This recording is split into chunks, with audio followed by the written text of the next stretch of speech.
Ce soir, normalement, il y a l'émission Face aux électeurs. Le candidat Alassane Ouattara était prévu pour être sur la RTI ce soir pour nous présenter son programme et pour pouvoir parler face aux électeurs. Et c'est aussi prévu pour les autres candidats, Awadon Melo, Simone Eivé et Henriette Lagou. Ils vont passer successivement à la télé jusqu'au 22, du 18 au 22. Sur Marie-Longoran, je vous donne rendez-vous le 18 octobre pour l'émission Face aux électeurs. Je recevrai le candidat du RHDP. Quels sont ses projets pour la Côte d'Ivoire, ses ambitions pour les Ivoiriens? Il vous dira tout. Questions sans détour, réponses claires. Ne ratez pas ce rendez-vous inédit. Face aux électeurs, à suivre du 18 au 22 octobre à 21 h en simultané. Sauf que là, l'affiche qui donnait Ouattara ce soir à la RTI a été modifiée. On nous dit maintenant que c'est Patrick Hachi qui sera présent pour ce débat-là. Alors, qu'est-ce qui se passe au RHDP? Qu'est-ce qu'il tente de nous cacher? Hier, Norbert Navarro nous a fait une grosse révélation. Il nous a révélé que Alassane Ouattara ne se porte pas du tout bien. Il nous a révélé que l'hôpital américain s'est rendu en Côte d'Ivoire. Je dis bien l'hôpital américain parce que l'hôpital avec qui ils ont fait l'accord des privilégiés, hein, il ne peut pas s'y rendre parce qu'il est très très mal en point et il doit assumer une campagne entre guillemets. Donc pour cela, il a fallu qu'il déplace l'hôpital. Il y a 2 médecins français qui sont maintenant là en Côte d'Ivoire pour le brancher en permanence. Dès qu'il fait une sortie, il rentre, on le branche. Il fait une sortie, il rentre, on le branche. Donc le candidat ne peut pas assumer les élections. Bientôt, il doit se rendre à Mans, mais là encore, il a été remplacé par son frère Téné Brahima. On se demande si Alassane Ouattara est en capacité de diriger le pays encore. On se demande si ce n'est pas sa femme, Dominique Nouvian, qu'il dirige le pays, ou son frère, son fils ou son frère Téné Brahima qui dirige le pays.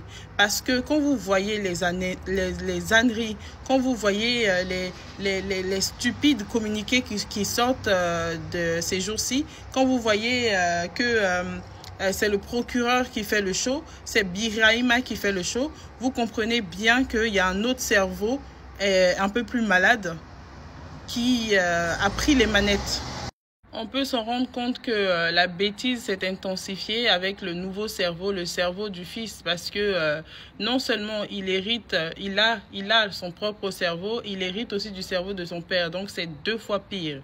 Il fait un communiqué pour nous dire que les manifestations, les marches, les organisations sont interdites sur l'étendue du territoire, sachant que cela a été interdit depuis le 11 et les gens sont dehors.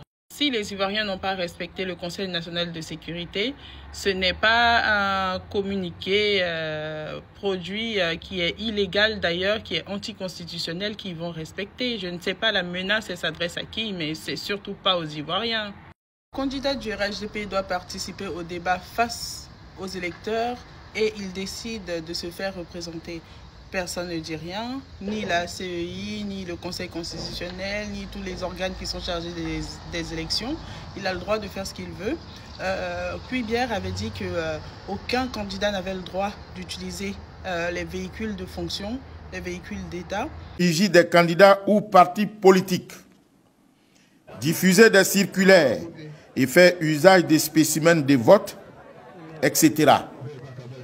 Toutefois, sont interdits l'utilisation des véhicules administratifs, la publication de sondages, les propos injurieux, diffamatoires ou révélant un manquement grave à la Constitution, l'incitation au mépris, à la haine, au racisme, au tribalisme et à tout fait constitutif d'infraction à la loi pénale.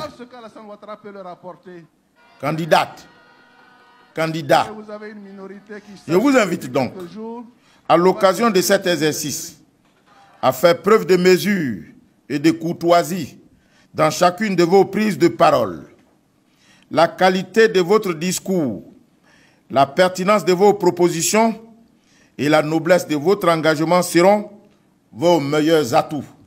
Ouattara s'est rendu, je crois que c'était à Bondoukou, je ne sais plus où là. Il s'est rendu là-bas avec un hélicoptère de l'État de Côte d'Ivoire. Personne n'a encore rien dit. Quand il s'agit du candidat RHDP, personne ne dit rien. Sommes-nous toujours dans un pays où le droit est respecté, où l'égalité est respectée? Je me pose des questions.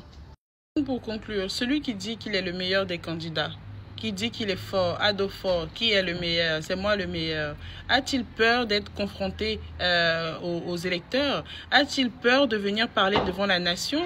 A-t-il peur de manquer d'arguments? A-t-il peur d'être confronté à son bilan inattaquable? Ou il est simplement malade et son état de santé ne peut pas lui permettre d'assumer en fait cette campagne qui se veut intensive?